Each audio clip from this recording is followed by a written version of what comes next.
आज कृति भूमि आपको एक ऐसे शख्स से रूबरू करवा रही है जो किसी पहचान के मोहताज नहीं है। ये हैं एक सोच नई सोच के फाउंडर के प्रधान शशि गुप्ता। शशि गुप्ता एक समाज सेवक हैं जो कि पिछले कई सालों से समाज की सेवा कर रहे हैं। शशि गुप्ता ने बताया कि 2012 में वो आम आदमी पार्टी से जुड़े व 3 साल तक आम आदमी पार्टी से जुड़कर कार्य किया। जब हरियाणा का चुनाव आया तो जब योगेंद्र यादव और अरविंद अलग हुए तो उन्होंने पार्टी को छोड़कर एक सोच नई सोच नामक एनजीओ का गठन किया, जिसका मुख्य उद्देश्य देश से अंधविश्वास को खत्म करना, देश से पाखंड को खत्म करना, देश को कर्ज मुक्त करना, युवाओं को सक्रिय राजनीति में प्रवेश करवाया जाए। आइए देखें शशि गुप्ता ने और क्या कहा। मैं अभी किसी भी राजनीतिक पार्टी से नहीं जुड़ा हूँ, लेकिन 2012 में मैंने आम आदमी पार्टी के साथ मिलकर काम किया और 3 साल मैंने आम आदमी पार्टी के साथ मिलकर काम किया। तो जब हरियाणा का चुनाव आया और उसके बाद योगेंद्र यादव और अरविंद दोनों अलग अलग हो गए तो मैंने दोनों को ही छोड़ दिया और उसके बाद हमने एक सोच नई सोच के नाम से एक एनजीओ बनाया। एक सोच नई सोच एनजीओ का उद्देश्य क्या है? एक सोच नई सोच एनजीओ का मुख्य उद्देश्य यही है कि देश से हम अंधविश्वास और पाखंड को खत्म करें, देश को हम कर्ज मुक्त करें, युवाओं को सक्रिय राजनीति में लेकर आए और जो हमारी एक वैकल्पिक व्यवस्था है हम उसको खड़ा करने का प्रयास करें। जीडीपी ग्रोथ के बारे में आप क्या कहना चाहेंगे?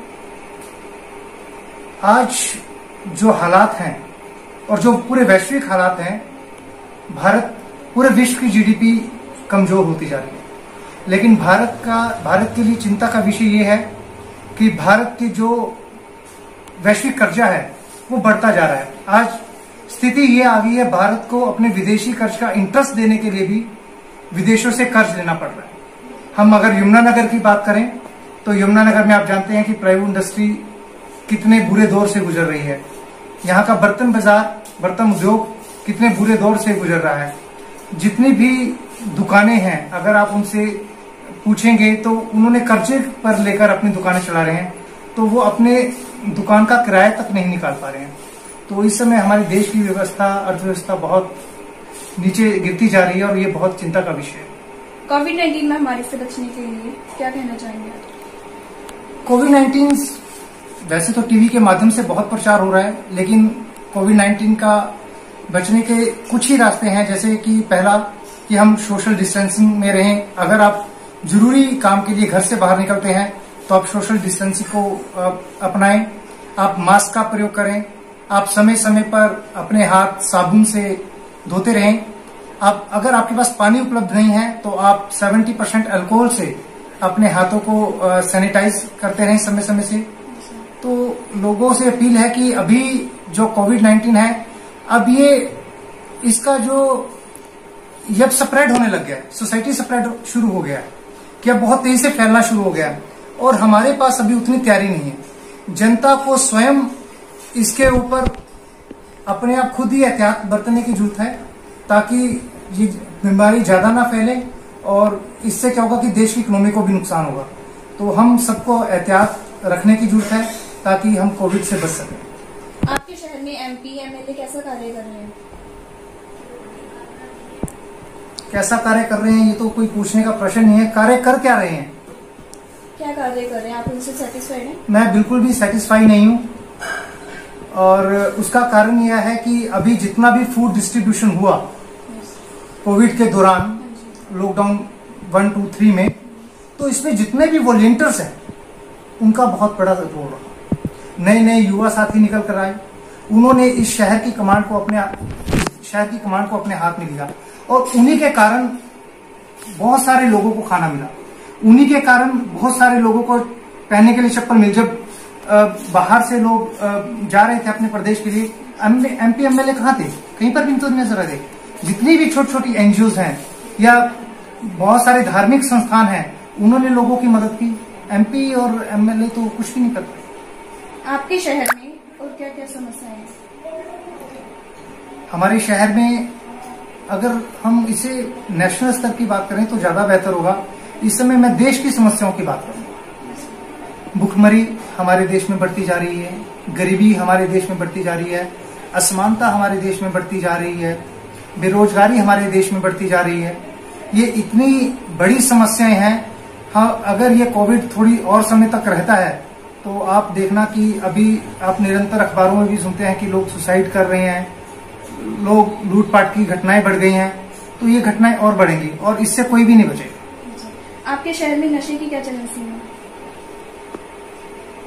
नशा तो देखिए, अगर हम नशे की बात करें, नशा फैलाता कौन है, इसके पीछे है कौन?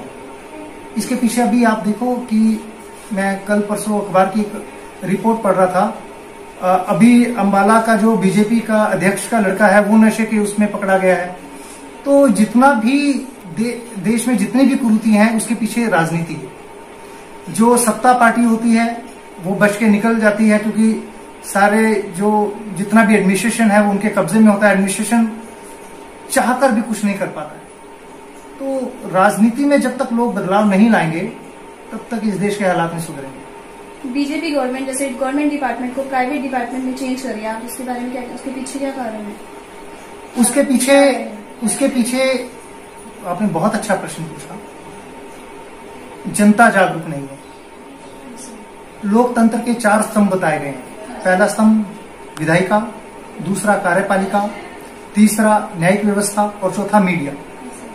आज ये चारों जो तंत्र है हमारे, ये आम जनता को लूट रहे हैं मिलीभगत से।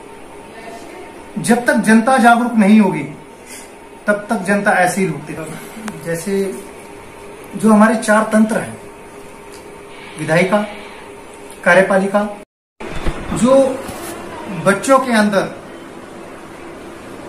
ऐसी भावना विकसित कर, देश के प्रति ऐसी भावना विकसित कर सकें कि हम हमारे लिए पहले देश हो, परिवार बाद में हो। जिस दिन हमारे देश की जनता में ये भावना आ गई उस दिन बहुत बड़ा बदलाव आएगा और उसकी शुरुआत शिक्षा से ही होगी। दूसरा प्रश्न हमारा स्वास्थ्य से है। हमारा देश स्वास्थ्य में इसलिए बहुत आगे नहीं बढ़ पाया क्योंकि हमारी जो पुरानी कथाएं हैं आज भी हम उनके ऊपर विश्वास कर रहे हैं। हमें बताया जाता है कि एक समय भगवान शिव ने अपने बेटे को मारकर उसके जो धड़ है वो हाथी का धड़ लगा दिया था। क्या ये संभव है? क्या जब तक ब्लड ग्रुप नहीं होगा सेम, क्या हम किसी चीज को जोड़ सकते हैं? जब हम किसी चीज को जोड़ते हैं तो उसका डाया जो है वो भी तो एक समान होना चाहिए। तो हमें रिसर्च की जरूरत है। हमारा देश आज भी पौराणिक जो कथाएं हैं उनको स्मरण कर रहा है और जबकि पूरा विश्व है नई नई टेक्नोलॉजी को विकसित कर रहा है। हेल्थ में आज भी जो सबसे बड़ी दिक्कत है, आज भी हम मरने के बाद अपनी बॉडी को डोनेट करने से डरते हैं क्योंकि ये कहा जाता है कि हमारा अगला जन्म में उद्धार नहीं होगा। हम नेत्रदान नहीं कर सकते तो ये बोलते हैं कि अगले जन्म में हम अंधे पैदा होंगे। हमारे देश में जब तक हम पुरानी बातों से बाहर नहीं आएंगे हम अपने देश को आगे नहीं ले जा सकते। स्वच्छता के बारे में आप क्या कहना चाहिए? स्वच्छ भारत अभियान को आप क्या योगदान देते हैं? इस देश का दुर्भाग्य है, आजादी के 73 साल बाद भी आज भी इस देश के लोगों को स्वच्छता अभियान के बारे में सिखाया जा रहा है, पानी का सही उपयोग करने के बारे में बताया जा रहा है, लोगों को शौच करने के बारे में सिखाया जा रहा है, लोगों को ब्लड डोनेट करने के बारे में सिखाया जा रहा है। जब तक देश के लोग जागरूक नहीं होंगे कुछ नहीं होगा। ये स्वच्छता अभियान सिर्फ फोटो में होने से नहीं होगा, हमें मानसिक रूप से सबसे पहले स्वच्छ होना पड़ेगा और जब तक हम मानसिक रूप से स्वच्छ नहीं होंगे हम कोई बदलाव नहीं ला सकते। आपके शहर में कानूनी व्यवस्था की चलन सीमा पर है?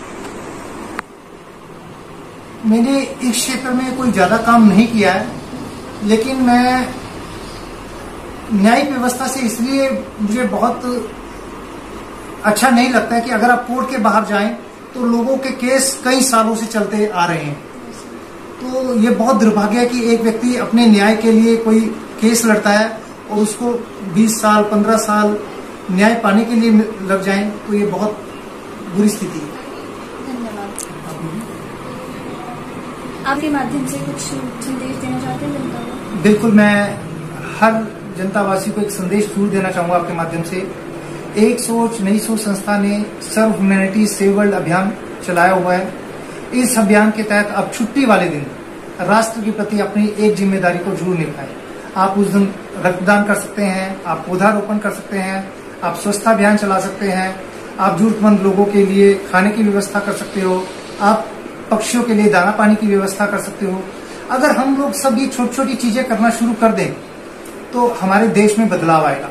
दूसरा, मैं ये जरूर चाहूंगा कि जब भी आपका बर्थडे आता है, जब भी आपकी मैरिज एनिवर्सरी आती है, जब भी कोई राष्ट्रीय त्योहार आता है, आप कोई आंगनवाड़ी अडॉप्ट करें, आप कोई सेल्फ हेल्प ग्रुप अडॉप्ट करें, आप स्कूल, कॉलेज, अस्पताल, आप किसानों और उद्योगों को अडॉप्ट कर सकते हैं। जिस दिन आम जनता अंधविश्वास और पाखंड कर छोड़कर देश की समस्याओं को उठाना शुरू कर देगी और उसमें अपना सहयोग देना शुरू कर देगी, उस दिन बदलाव आना निश्चित है। उस दिन हमारा देश आत्मनिर्भर भी बनेगा और विश्व गुरु भी बनेगा। कोविड-19 महामारी से बचने के लिए आप कुछ कहना चाहेंगे? उसके लिए वैसे मैंने बोल दिया है कि आप जब भी जरूरी काम के लिए घर से बाहर निकलें तो सोशल डिस्टेंसिंग का ख्याल रखें, मास्क जरूर डालें और समय समय पर अपने हाथ जरूर धोते रहें। इसके अतिरिक्त शशि गुप्ता ने शिक्षा के बारे में क्या कहा, आइए सुनते हैं। के बारे में क्या कहना चाहते? देखिए, एक भी जवान शहीद होता है वो इस देश के लिए बहुत बड़ा दुर्भाग्य है। आज हम इस खुली हवा में सांस ले रहे हैं तो सिर्फ अपने जो बॉर्डर्स पे हमारे देश की रक्षा कर रहे हैं उनके कारण, या उन स्वतंत्रता सेनानियों के कारण जिसने आजादी कराने के लिए अपनी जानों की कुर्बानी दी।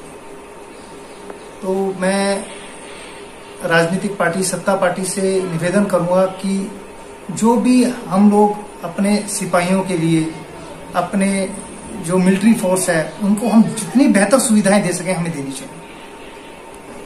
नेपाल के प्रधानमंत्री ने कहा था कि असली योद्धा नेपाल में है और नकली योद्धा भारत में तैयार किया जा रहा है, इसके बारे में क्या कहना चाहेंगे? असली और नकली से क्या मतलब है? जो आपने अयोध्या की बात की है, इसके ऊपर हमें और पूरे भारतवासियों को एक स्टडी करने की जरूरत है। रामचरितमानस एक कहानी लिखी गई, उस कहानी में श्री राम के जो जीवन चरित्र है उसका वर्णन किया गया। उस जीवन चरित्र का वर्णन करने का उद्देश्य ये था कि जो देश की जनता है उनके जीवन चरित्र से प्रेरणा लेकर वैसा व्यवहार करें। लेकिन हमारे देश के राजनीतिक लोगों ने, धर्म बाबाओं ने उनको एक रियल हीरो बना दिया कि वो वास्तव में एक कैरेक्टर भारत में पैदा हुए। लेकिन अगर हम हिस्ट्री पढ़ें, हिस्ट्री में आपको 50 करोड़ साल का इतिहास मिल जाएगा, वहां पर कभी भी किसी राम के जन्म का वर्णन नहीं है। दूसरा, मैं एक चीज बताता हूं कि आप जब स्कूल में जाते हैं पढ़ने के लिए, हिस्ट्री की किताब पढ़ते हैं, इतिहास की किताब पढ़ते हैं, तो वहां पर कहीं पे भी राम कृष्ण के जन्म का कहीं पे भी वर्णन नहीं है। ये जो हमारी धार्मिक पुस्तकें लिखी गई, ये लोगों को एक जीवन दर्शन देने के लिए लिखी गई कि अगर हम उनके जीवन के से कुछ अच्छे विचार लेकर अपने जीवन में अपनाते हैं तो हम एक अच्छा वातावरण, एक अच्छा देश बना सकते हैं। इसके बाद मैं संविधान पे आऊंगा। 1947 में भारत आजाद हुआ, 1950 में संविधान लागू हुआ। जब 1950 में संविधान बना तो उसमें हमें 11 ड्यूटीज दी गई। अगर हम उन 11 ड्यूटीज को समझना और अपना के